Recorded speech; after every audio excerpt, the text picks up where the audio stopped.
Ok, hvala, Maruša, tukaj. Ravno sem po enem, recimo, svetovanju, oziroma takem mini treningu, kjer smo se pogovarjali na debato o tem, v bistvu, oziroma pripravljali smo se na en dogodek iz stranke, oziroma z neko spletno edukatorko, ki bo imela dogodek, ki bi ga rada posnela in potem delila posnetek s svojimi udeleženci, ne. Zdaj pa vemo, da v bistvu tukaj ena stvar, no, ki bi res rada izpostavila, velikokrat to še zmeraj vidim, da se dogaja in ja, jaz verjamem, da v tujini to čisto običajna praksa, da se posname pa deli dalje, ne. Pod tujino seveda mislim bolj kot ne Ameriko, ne, in je žal zdaj pač taka zadeva, da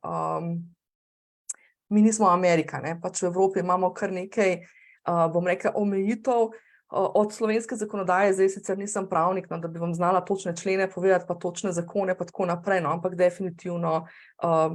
imamo kar nekaj omejitev, kar se tega tiče, kaj lahko snemamo, pa kako lahko snemamo, pa te zadeve, do GDPR-ja, do zakona o varstvu osebnih podatkov in tako naprej. Tako da iz tega vidika, no, vas res, kako ne rečem, opozarjam, ali pa pač neki, kako je že previdnosti, mati modrosti, kako je že tista stvar, ne. Dajte res, ko delate neke Zoom dogodke, se jih da čisto fino pač narediti tudi tako, da v bistvu so primerni tudi potem, da se da naprej. Zdaj, tukaj bi vseeno opozorila, no, poleg teh pravno-formalnih zadev, sem jaz sicer pristaš, da se gre snemati posebej, ne, to se pravi, da ne uporabljamo zdaj pa šeramo kar teh Zoom posnetkov naprej, ampak da v bistvu naredimo čist posnetek, ki je, bom rekla, prav za te namene. Zdaj, ali je to e-predavanje, je to spletni tečaj, je to neke vrste povzetek neke spletne delavnice. Zdaj, prvič iz tega vidika, ker boste v tem primeru res ne boste posneli nobenega udeleženca, pa nič, tako da ne boste mogli nič narobe narediti. Druga stvar je pa tudi to, da je kvaliteta iz tehničnega vidika Zoom posnetek nikoli ne bo toliko kvaliteten, kot je kvaliteten posnetek, ki ga naredite ali s spletno kamero ali pa celo s telefonom, ne. Tako da v bistvu bo torej posnetek iz tehničnega vidika boljši, če ga delate čisto, bom rekla, ad hoc za ta namen, ne. In pa tudi iz vidika popravljanja ali pa posodabljanja, updatanja, je dosti lažje, če vi naredite posnetek, tako kot delamo spletne tečaje, to se pravi, da to posnamemo čisto ločeno in potem lažje popravljamo, če vidimo, da je treba kaj posodobiti, kaj spremeniti ali kakorkoli, no. Če se pa že odločite, da snemate tovrstne dogodke, no, dajte pa poskrbeti, se da pa zelo super, da nimate potem veliko editiranja,